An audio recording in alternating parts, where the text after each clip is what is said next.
एक बार ब्रह्मा जी और भगवान विष्णु के बीच ये विवाद छिड़ गया कि उनमें कौन श्रेष्ठ है। ब्रह्मा जी कहने लगे, मैं सृष्टि करता हूँ, इसलिए मैं सर्वश्रेष्ठ हूँ।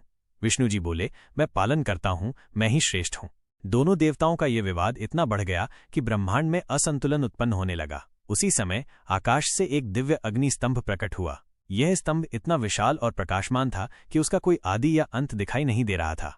ब्रह्मा और विष्णु दोनों अचंभित रह गए। फिर एक आकाशवाणी हुई, जो इस स्तंभ का आदि या अंत खोज लेगा वही श्रेष्ठ कहलाएगा। ब्रह्मा जी हंस रूप धारण कर आकाश की ओर उड़ चले ताकि उस स्तंभ का शीर्ष खोज सकें। विष्णु जी ने वराह सुअर का रूप धारण किया और पृथ्वी के नीचे जाकर उस स्तंभ की जड़ खोजने लगे।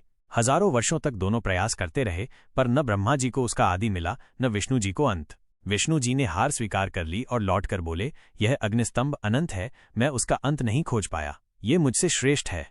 परंतु ब्रह्मा जी ने अहंकारवश झूठ बोल दिया, मैंने उस स्तंभ का शीर्ष देख लिया है। इस झूठ से भगवान शिव प्रकट हुए और उन्होंने ब्रह्मा जी को दंड दिया। उन्होंने कहा, तुमने असत्य कहा है, इसलिए पृथ्वी पर तुम्हारी पूजा नहीं होगी। भगवान शिव ने फिर कहा, जो यह अग्नि स्तंभ है वही मेरा स्वरूप है, यह लिंग रूप है। इस प्रकार शिवलिंग की उत्पत्ति हुई और यह प्रमाणित हुआ कि शिव ही अनादि, अनंत और सर्वोच्च हैं। सीख, यह कथा हमें सिखाती है कि अहंकार का त्याग और सत्य का मार्ग ही श्रेष्ठ है। भगवान शिव स्वयं को कभी श्रेष्ठ नहीं कहते, लेकिन जब समय आता है तो वे अपने दिव्य स्वरूप से सच्चाई प्रकट कर देते हैं।